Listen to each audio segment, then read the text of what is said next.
Friends, Hindi recorded channel में आप सभी का स्वागत है।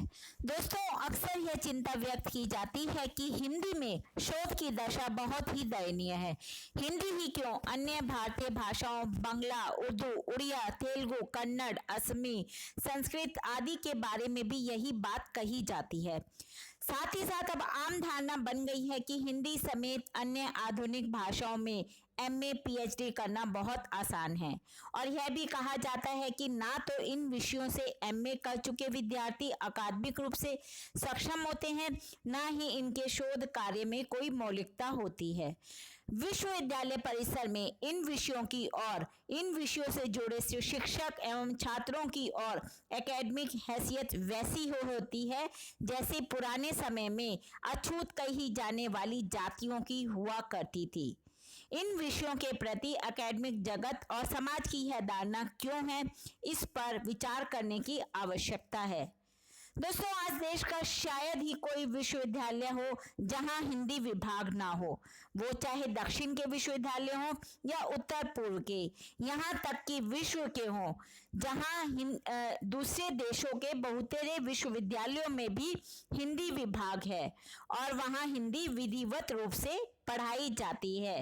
इस अभूतपूर्व विस्तार के बावजूद अपने 60-70 वर्षों के संक्षिप्त दौर में ही अनुशासन के रूप में उच्च शिक्षा में हिंदी गुणवत्ता की दृष्टि से पिछड़ती हुई देखी जा रही है। पर दोस्तों, ऐसा क्यों है कि हिंदी की जो दशा है या हिंदी से संबंधित विषयों की दशा है या हिंदी में जो शोध कार्यों की संभावनाएं हैं, इनकी आज भी जो दशा है वो इतनी अग्रसर क्यों नहीं है, क्यों ये पिछड़ती ही जा रही है? इसके पीछे कुछ कारण हैं जिन पर आज के अध्याय में हम चर्चा करेंगे और यही हमारा आज का विषय हिंदी में शोध कार्य की संभावनाओं का विश्लेषण आज के अध्याय में हम करेंगे और जानेंगे कि हिंदी में शोध कार्य की संभावनाएं कितने हद तक है और नहीं है तो उसके पीछे क्या कारण है। तो चलिए दोस्तों, शुरू करते हैं अपना आज का अध्याय। भारतवर्ष में पहले शिक्षा का उद्देश्य अलग था। दोस्तों, हमारे यहाँ शिक्षा का उद्देश्य ज्ञान प्राप्ति और व्यक्तित्व का विकास था, लेकिन जो आज के समय में शिक्षा का उद्देश्य एकदम अलग हो गया है। क्यों? आज शिक्षा का मतलब है रोजगार से, यानी कि हर कोई वही शिक्षा ग्रहण करना चाहता है जिससे उसे उच्च रोजगार मिल सके, यानी वही शिक्षा अच्छी है जो रोजगार दिला सके। पहले भौतिकी, रसायन, गणित आदि शास्त्रीय विषयों को रोजगार दिलाने की दृष्टि से महत्वपूर्ण माना जाता था, इसलिए इन विषयों को पढ़ाने वाले छात्रों और अध्यापकों का विश्वविद्यालयों और समाज में काफी दबदबा माना जाता था। लेकिन आज के दौर में बिजनेस मैनेजमेंट और सूचना प्रौद्योगिकी जैसे विषयों ने इन्हें काफी पीछे छोड़ दिया है। अब शिक्षण संस्थानों में सबसे अधिक भीड़ इन्हीं विषयों में होती है। जो विषय जितने अधिक पैकेज के साथ जल्दी रोजगार देता है, वह विषय समाज और शैक्षणिक जगत में उतनी ही प्रतिष्ठा पाता है। यही आज का सबसे बड़ा कड़वा सच है। दोस्तों, हिंदी तथा अन्य आधुनिक भारतीय भाषाओं के विभाग रोजगार दिलाने की दृष्टि से विस्तृत रूप से उद्घाटित अभी तक नहीं हुए हैं। हिंदी जैसे विषयों को पढ़ने वाले छात्रों के सामने एकमात्र रोजगार का जो तरीका है वो कौन सा होता है? अध्यापन कार्य ही बचता है और कुछ लोग पत्रकारिता के क्षेत्र में भी चले जाते हैं। हिंदी और दूसरी भाषाओं में उच्च शिक्षा प्राप्त करने वाले छात्र कुछ अपवादों को आप छोड़ दे तो किसी बड़ी प्रतियोगी परीक्षा के जरिए कोई भी बड़ी हैसियत वाली नौकरी प्राप्त नहीं कर पाते हैं और यही कारण है कि हिंदी समेत दूसरी भारतीय भाषाओं के विभागों में वही छात्र पढ़ने आते हैं जिनका नामांकन किसी भी विषय में किसी भी कॉलेज में नहीं हो पाता है और ऐसे ही छात्रों में से कुछ लोग हिंदी विभागों के अध्यापक बनते हैं और यही अध्यापक आगे अपना शोध कार्य कराते हैं और ऐसे छात्र और अध्यापकों के भरोसे जो आज के समय में हिंदी शोध की दशा और दिशा है वो हम सबके सामने है। आज हिंदी में शोध कार्य संपन्न करके पीएचडी उपाधि धारण करने वाले एक नौजवानों की एक बड़ी संख्या है और वो काफी मतलब इतनी बड़ी संख्या में वो बेरोजगार हैं और डॉक्टरेट भी हैं। इनके शोध कार्य की समाज में कोई उपयोगिता ही नहीं है। दोस्तों, शोध का अर्थ होता है किसी नए सत्य या तथ्य की खोज करना। इस नए सत्य या तथ्य के जरिए साहित्य की नई व्याख्या या नई अवधारणा के विकास की अपेक्षा की जाती है और जिन शोध कार्यों के जरिए साहित्य के इतिहास को नई दिशा मिलती है, साहित्य कृतियों के मूल्यांकन की नई राह निकलती है, उनका तो स्वागत होना चाहिए। लेकिन बिना किसी शोध दृष्टि के नए सत्य और तथ्य से रहित सैकड़ों हजारों की संख्या में जो शोध कार्य पिछले दशकों में हुए हैं, उनकी उपादेयता अभी भी असंदिग्ध है। असल में इन शोध कार्यों का उद्देश्य किसी नई सत्य या तथ्य का उद्घाटन करना नहीं है, बल्कि सिर्फ अपने लिए डिग्री हासिल करना ही होता है, जो कि शोधार्थी को सिर्फ रोजगार दिला सके। ऐसा नहीं है कि हिंदी में अच्छे शोध प्रबंध नहीं लिखे गए हैं। पीताम्बर दत्त बर्थवाल का शोध निर्गुण स्कूल ऑफ पोएट्री, कामिल बल्के का रामकथा उद्भव और विकास, नामवर सिंह का हिंदी के विकास में अपभ्रंश का योगदान, ये और भी बहुत से ऐसे शोध प्रबंध हैं जो आज भी सहज याद किए जाते हैं।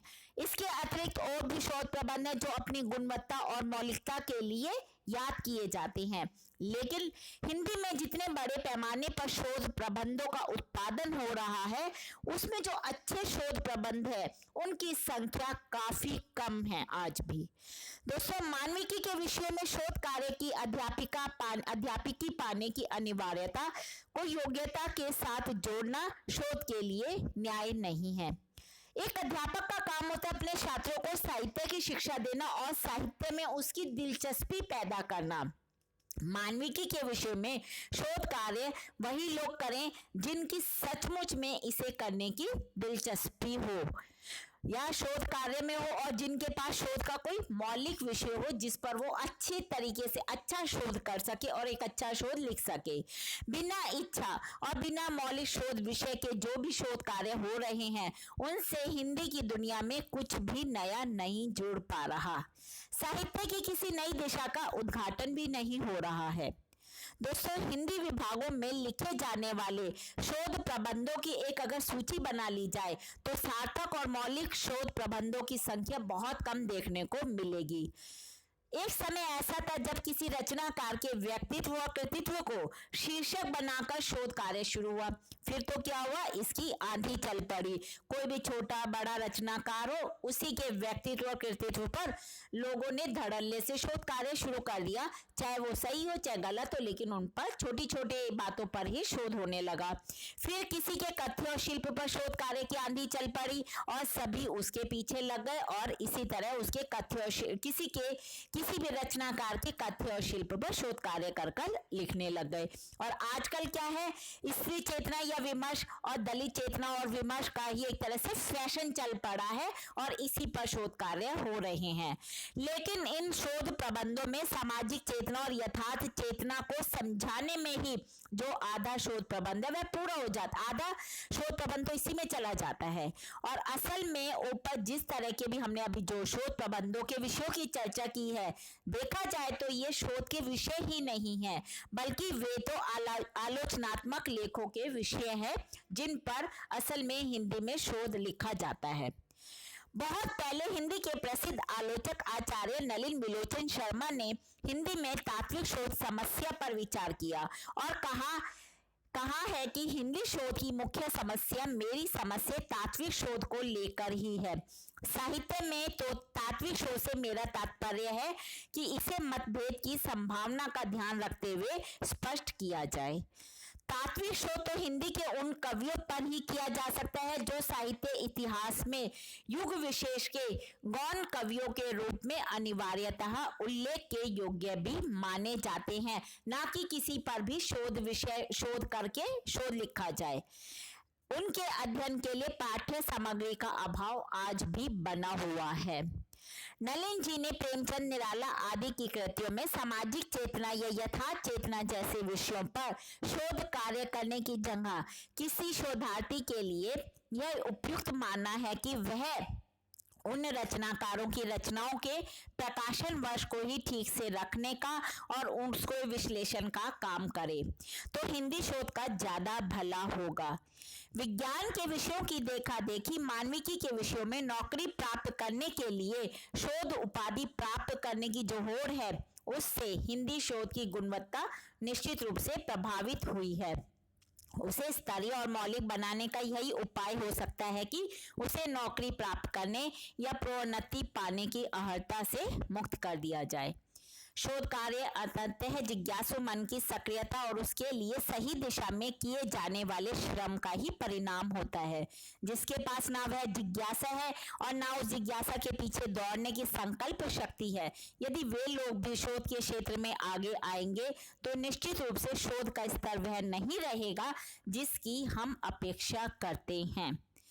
दोस्तों, ये हमने जाना हिंदी में शोध कार्य की संभावनाओं पे विश्लेषण किया और उसके विषय में हमने जाना। हिंदी भाषा के और भी प्रमुख विषयों पर हम अपने आगे के अध्यायों में समय समय पर चर्चा करते रहेंगे।